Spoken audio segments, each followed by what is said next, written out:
Halo rekan-rekan semuanya, kembali lagi bersama saya. Kali ini saya akan kembali melakukan informasi updating berkaitan dengan garapan-garapan yang sudah admin sharingkan dalam channel ini ataupun dalam channel Telegram. Yang pertama, di sini admin akan melakukan informasi updating untuk Ice Network. Di sini ada berbagai rangkuman informasi yang sangat penting sekali ya, tentang daripada KYC dan juga tentang open mainnet, dan apakah rekan-rekan yang main solo bisa mendapatkan cuan atau tidak. Ya silahkan disimak sampai akhir, jangan di skip. Kemudian di sini langsung saja admin informasikan ya, daripada saluran Twitter yang resmi, dan ada banyak sekali informasi yang terbaru ya.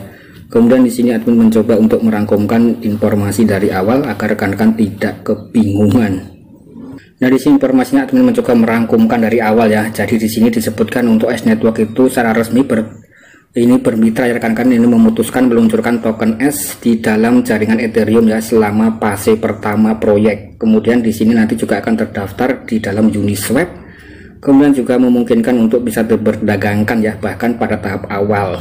Kemudian yang paling penting atau yang paling pasti adalah open mainnet tanggal atau informasi open mainnet 24 Oktober ya, atau Oktober 2024 untuk open mainnet secara globalnya. Nah, kemudian di sini juga sedang mengalami semacam pengujian beta untuk aplikasi mainnet ya, dijadwalkan pada kuartal kedua tahun depan. Untuk open mainnet sendiri adalah Oktober 2024. Kemudian di sini untuk yang rekan-rekan ingin melakukan semacam KYC yang pertama ya, agar memenuhi syarat untuk rilis token S di jaringan Ethereum. Artinya di sini mungkin bagi rekan-rekan yang ingin melakukan ya nanti perdagangan di dalam Uniswap ya, itu harus memenuhi syarat. Yang pertama adalah melakukan KYC yang pertama, yaitu KYC pengenalan wajah. Kemudian juga KYC yang kedua ya, yaitu adalah KYC tentang dokumen. Jadi di sini ada dua KYC ya. Kemudian yang paling penting rekan-rekan itu harus memiliki 5 teman yang aktif ya untuk bisa melakukan KYC. Jadi di sini ada syarat awal bagi rekan-rekan yang ingin melakukan. Nah, oke rekan-rekan, jadi di sini ada syarat tambahan ya. Ini adalah untuk akses awal. Intinya di sini bagi rekan-rekan yang memiliki kurang lebih ya 5 teman aktif dan kurang lebih setidaknya 7 hari aktif ya untuk tim referral rekan-rekan masing-masing, itu nanti akan mendapatkan kesempatan untuk melakukan KYC pada step pertama dan step kedua, dan juga bisa melakukan semacam perdagangan di Uniswap ya. Sedangkan untuk rekan-rekan yang bermain solo ya, rekan-rekan tinggal ditunggu saja untuk open mainnet pada 24 atau 2024 ya, bulan Oktober. Itu adalah intinya. Kemudian untuk masalah KYC sendiri ya, ini terkhusus bagi rekan yang memiliki referral. Ini akan dimulai ya kurang lebih 1 minggu lagi pada saat konten ini dibuat. Jadi rekan tinggal stay tune saja di dalam saluran official resmi daripada Ice Network ya. Ini adalah untuk memulai KYC step pertama. Kemudian di sini untuk step kedua KYC ya, di sini juga ada tentang pemahaman proyek S yang akan dinilai, kemudian juga menganjurkan peninjauan menyeluruh ya terhadap pertanyaan yang paling sering ditanyakan. Nah, ini rekan-rekan tinggal di stay tune saja ya untuk informasi detail tentang KYC ya bagi yang memiliki tim referral lebih dari 5 yang aktif. Nah, rekan-rekan intinya adalah ya stay tune saja ya untuk mendapatkan informasi resmi dari pihak Ice Network. Nah, jadi di sini saya rasa untuk masalah atau untuk daripada masalah pemain solo atau pemain yang tidak solo ya, itu sudah jelas sekali. Intinya rekan-rekan ya tinggal diaktifkan saja untuk mining Ice Network, baik rekan-rekan yang main solo ataupun yang memiliki tim referral ya.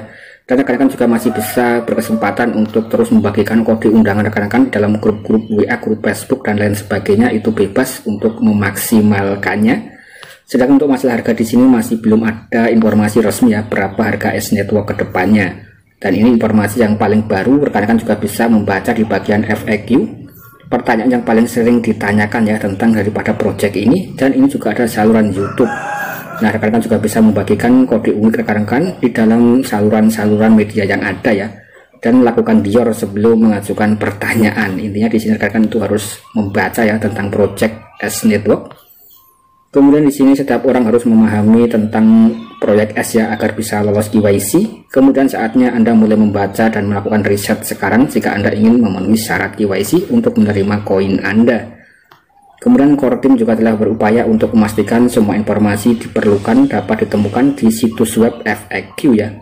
Dan juga ada white paper dan juga menyiapkan beberapa video yang menjelaskan tentang fitur-fitur daripada Ice Network. Nah, kita coba cek and recheck untuk website-nya. Nah, di sini ada websitenya ya rekan-rekan, tinggal diklik saja s.io. Nah, kemudian saya langsung membuka daripada website resmi S Network ya, mata uang digital yang bisa ditambang di ponsel Anda. Kemudian kita bisa menjelajah ya, rekan-rekan bisa dipelajari secara mandiri tentang daripada project S Network ini ya. Ini juga ada saluran-saluran medianya. Kemudian di sini juga ada pertanyaan yang paling sering diajukan atau FAQ. Rekan-rekan nanti juga bisa dibaca secara mandiri ya. Ini adalah instruksi daripada pihak core team. Nah, ini tentang apa itu S Network ya. Nah, ini juga dijelaskan adalah mata uang baru, bisa ditambang, dikreditkan ya dari perangkat seller apapun. Kemudian tadi juga sudah jelas ya, itu untuk yang tahap pertama akan berada di dalam jaringan Ethereum. Kemudian di sini bagaimana bisa diperoleh ya, adalah dengan cara melakukan penambangan ya, check-in setiap 24 jam sekali. Kemudian siapa yang bergabung dengan S Network. Nah, di sini juga dijelaskan ya rekan-rekan, siapapun bisa bergabung dengan S Network ya di seluruh dunia. Yang paling penting memiliki handphone ya, baik smartphone ataupun iOS. Kemudian nanti juga ada proses KYC. Kemudian pengguna itu harus memiliki semacam KTP. Kemudian di sini jika Anda belum memiliki KTP atau masih di bawah umur ya, di sini Anda masih bisa menambang S dan juga mengklaim koin ketika KTP diterbitkan. Nah, kemudian di sini apakah mungkin untuk terlibat dalam penambangan di banyak perangkat, artinya melakukan penuyulan. Nah, di sini jelas ya rekan-rekan, ini melakukan KYC jadi tidak bisa dituyul. Cuman apakah apa yang bisa saya lakukan dengan S ya? Nah, di sini ya rekan-rekan, itu pada fase pertama sudah jelas 7 Juli 2023 sampai 7 Oktober ya. Ini untuk akumulasi di mana anggota S ini akan mengembangkan komunitas mikro mereka dan juga menambang ya. Ini adalah proses penambangan. Kemudian di sini berkomitmen untuk memberikan nilai kegunaan bagi komunitas ya pada fase 1. Kemudian di sini kami akan mengumumkan beberapa kasus penggunaan dan juga aplikasi terdesentral atau DApps ya yang akan terintegrasi dengan S. Kasus penggunaan dan juga DApps atau dApps ini menawarkan aplikasi dunia nyata. Dan ini adalah mungkin ya rekan-rekan, bagi rekan-rekan yang melakukan KYC dan mungkin nanti ke depan ketika listing di Uniswap bisa menggunakan DApps ini ya, bagi yang sudah melakukan KYC dan memiliki 5 teman aktif. Kemudian di sini pada fase kedua 7 Oktober ya, ini 2024. Nah, ini sangat jelas sekali ya, ini disebutkan 2024 ya rekan-rekan. Jadi kita masih bisa melakukan mining sampai Oktober 2024. Dan ini untuk open mainnet akan dirilis ya pada 7 Oktober. Ini adalah jadwal pasti kapan open mainnet. Kemudian pada tanggal 7 Oktober 2024 ini semua user atau semua miner ini bisa menggunakan S ya, baik itu mengirim, menerima, menukar atau melakukan pembayaran. Artinya di sini bebas ya, sudah masuk ke bursa atau market, rekan-rekan bisa melakukan penjualan ketika sudah listing ya. Ini main solo juga bisa ya, tidak harus memiliki tim referral. Nah, kemudian di sini nanti rekan-rekan bisa dipelajari ya secara mandiri. Kemudian apakah memiliki nilai ya, jelas untuk saat ini masih belum memiliki nilai ya, karena belum terdaftar di bursa. Kemudian bagaimana mencegah akun palsu dan lain sebagainya. Dan apa perbedaan utama ya antara S Network, kemudian P Network dan B Network. Perbedaan utama adalah model tata kelola ya. S sejak awal menetapkan model tata kelola di mana semua pengguna ini memiliki kekuatan untuk memutuskan arah perkembangan jaringan.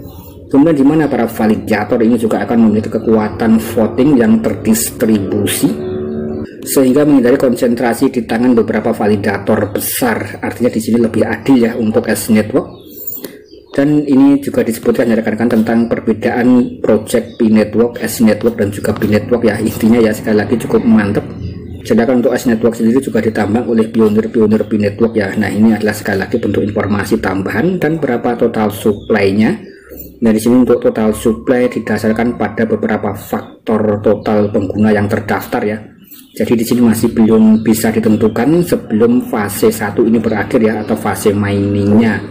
Kurang lebih seperti itu tentang daripada S Network. Saya rasa ini sangat jelas sekali. Dan bagi yang belum join nanti langsung bisa join ya. Linknya ada dalam kolom deskripsi, cukup mudah sekali.